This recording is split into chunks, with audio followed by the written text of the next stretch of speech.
Assalamualaikum warahmatullahi wabarakatuh. Alhamdulillahirabbil alamin wassalatu wassalamu ala asyrofil anbiya'i wal mursalin wa ala alihi washabihi ajmain. Amma ba'd. Sahabat-sahabat semua, kali ini kita mengkaji tentang kepuasan, satisfaction. Kotler menyatakan bahwa kepuasan adalah perasaan seseorang setelah membandingkan kinerja atau hasil yang dirasakan dengan harapannya. Sedangkan Chaplin menyatakan bahwa kepuasan adalah keadaan kesenangan dan kesejahteraan yang disebabkan karena seseorang telah mencapai suatu tujuan atau sasaran. Dalam konteks yang lain, Freddy menjelaskan tentang arti dari kepuasan yang diungkap oleh Kotler, di mana kepuasan sebagai bentuk perasaan senang atau kecewa terhadap seseorang sebagai hasil dari perbandingan antara prestasi atau produk yang dirasakan dan yang diharapkan. Satisfaction, kepuasan, berasal dari bahasa Latin yakni satis, yang berarti enough atau cukup, berarti juga to do atau melakukan. Sebuah kepuasan bisa berarti persepsi terhadap sesuatu yang telah memenuhi harapannya. Oleh karena itu, seseorang tidak akan puas apabila persepsinya mengungkap bahwa harapannya belum terpenuhi atau harapannya berbeda. Seorang akan merasakan puas apabila persepsinya sama atau melebihi dari apa yang diharapkan. Porter sebagai pelopor tentang teori kepuasan menyatakan bahwa kepuasan atau ketidakpuasan yang dirasakan oleh individu merupakan hasil dari suatu perbandingan yang dilakukan dirinya sendiri terhadap berbagai macam hal yang mudah diperoleh dari pekerjaan dan menjadi harapannya. Kemudian Zalensik menyatakan bahwa dalam teori keadilan bahwa orang akan merasa puas atau tidak puas tergantung apakah ia merasa adanya keadilan. Nah, ini beberapa pandangan tentang kepuasan. Sementara menurut Shimamura, untuk mencapai tujuan organisasi yang kita cita-citakan perlu adanya strategi organisasi. Ada dua menurut Umar Chopra kepuasan itu. Yang pertama, kepuasan fungsional, yang merupakan kepuasan yang diperoleh dari fungsi sesuatu yang dimanfaatkan.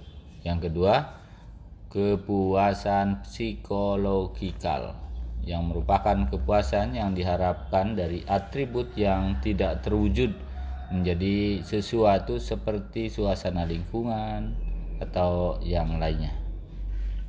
Menurut Kotler, ada 4 metode untuk mengukur kepuasan konsumen. Yang pertama adalah sistem keluhan dan saran.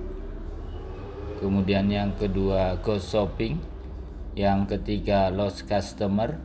Yang keempat, survei kepuasan.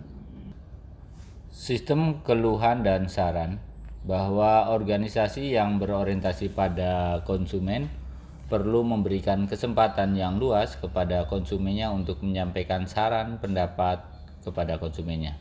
Sarana yang digunakan bisa melalui kotak saran, kartu komentar, saluran khusus yang bebas pulsa seperti itu, kemudian lewat WA, lewat Facebook, lewat Instagram dan lain sebagainya. Nah, itu bisa digunakan melalui apapun, apalagi hari ini yang sangat mudah untuk menerima keluhan dan saran itu melalui media sosial. Kemudian ghost shopping adalah salah satu cara untuk memperoleh kepuasan pelanggan dengan menjadikan seseorang sebagai ghost shopper untuk bersikap sebagai konsumen atau pembeli di tempat lain yang kemudian temuan-temuan itu dapat diberitahukan. Kemudian loss customer analysis tadi adalah perusahaan sedianya segera menghubungi para konsumen atau langganan yang berhenti atau pindah ke perusahaan lain supaya perusahaan mengetahui alasannya dan segera memperbaiki sistem dan kebijakan yang tepat.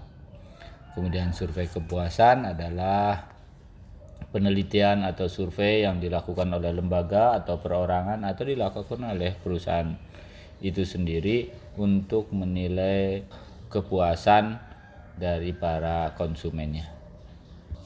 Dalam konteks teori customer behavior, kepuasan lebih banyak didefinisikan dari perspektif pelanggan.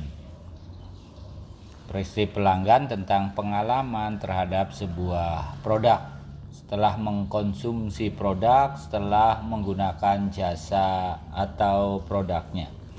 Salah satu definisinya seperti yang dimuatkan oleh Richard Oliver, bahwa kepuasan adalah respon penilaian dari konsumen bahwa produk atau pelayanan telah memberikan tingkat kenikmatan di mana tingkat pemenuhan ini terpenuhi atau kurang.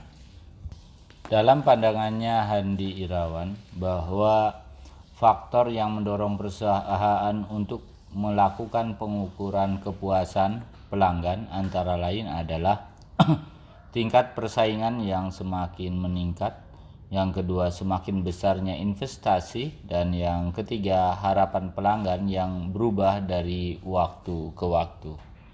Ketika perusahaan semakin banyak, tingkat persaingan pun meningkat, maka para produsen akan mengukur apakah mereka puas dengan produknya itu. Nah, kita bisa lihat juga di sisi lain dari tingkat penjualan stagnan, meningkat, atau bahkan turun ketika terjadi persaingan tersebut.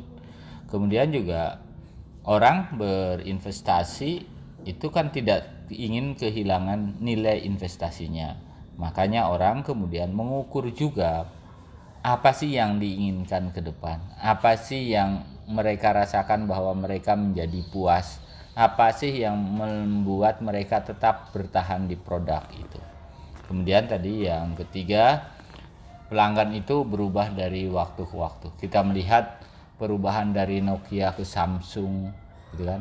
Perubahan dari produk satu ke produk lain, perubahan dari televisi hitam putih ke televisi berwarna, kemudian perubahan dari uang kertas menjadi uang digital.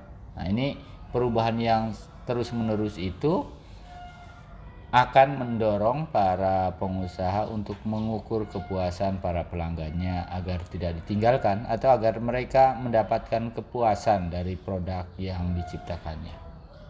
Menurut Zepiel, bahwa ada 3 konseptualisasi kepuasan pelanggan, yaitu yang pertama adalah sistem satisfaction, meliputi evaluasi subjektif konsumen terhadap semua manfaat yang diperoleh dari operasi sistem pemasaran yang ada.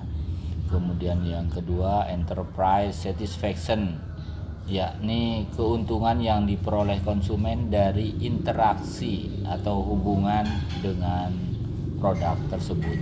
Yang ketiga, produk atau satisfaction atau service satisfaction, yakni evaluasi subjektif dari konsumen terhadap manfaat yang didapat dari menggunakan produk atau jasa yang secara spesifik dia gunakan sebagai ukuran. Mengukur kepuasan pelanggan antara lain melalui dimensi. Yang pertama, dia akan menceritakan kepada orang lain tentang keunggulan produk tersebut.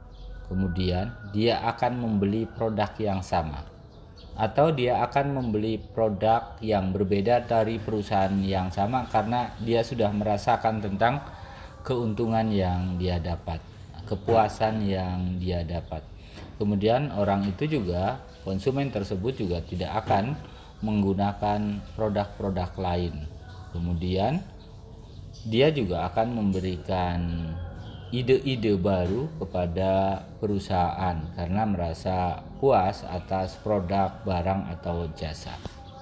Dan yang terakhir, konsumen yang sudah merasakan puas, dia tidak akan pernah merasakan bahwa produk tersebut itu tidak berguna. Dia akan merasa berguna tersebut dan bermanfaat untuk dirinya, maka dia tidak akan pernah menceritakan sisi lemah yang dia dapatkannya. Dia akan menyampaikan nilai positif, nilai besar positifnya kepada orang lain, karena dia kemudian juga sadar bahwa masing-masing produk pasti memiliki kelemahan, tetapi kecenderungan dia justru akan menceritakan tentang, akan menutupi tentang kelemahan-kelemahan tersebut, karena dia merasakan bahwa manfaatnya lebih besar daripada kelemahannya.